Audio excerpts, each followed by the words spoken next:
Pakiubos po ito, ma'am. Dilat po kayo. Pakiubos po, ha? Sige po, ubusin po.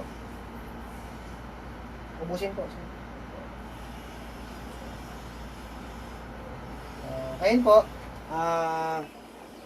tingnan po natin yung kamay po.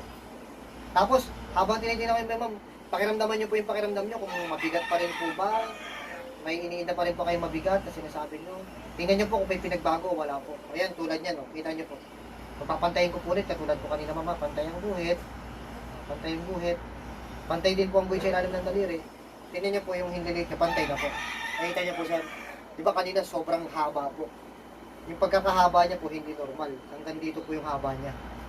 So, ngayon pantay na yan. No? Pantay po natin ulit, pantay ang guhit, pantay din ulit ang guhit sa ilalim ng daliri. No? Yung hindilig niya po, pantay na po. Nakikita niyo po.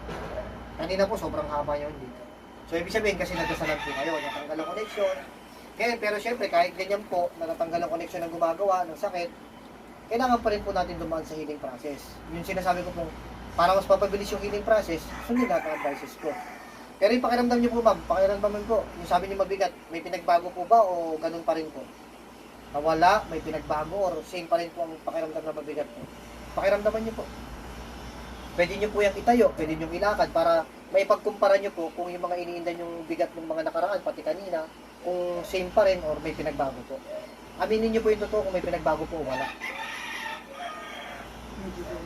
Medyo gumaan po yung pakiramdam po ninyo. So, confirm naman yan, pumantay na. Tapos, gumaan. Yun nga, sabi ko, pag gumaan po yan, syempre, magtutuloy-tuloy po yan kung susundin nyo lahat ng advices ko. Para, at in the future, syempre, yung inaano rin natin, ang gusto natin mangyari, pag naging okay na tayo in the future, yung hindi na tayo makapitan ulit ng ganyan mga sakit. Sundin nyo po lahat ng advices ko po, ha? Pumantay naman po yan, tsaka gumaan pakiramdam po.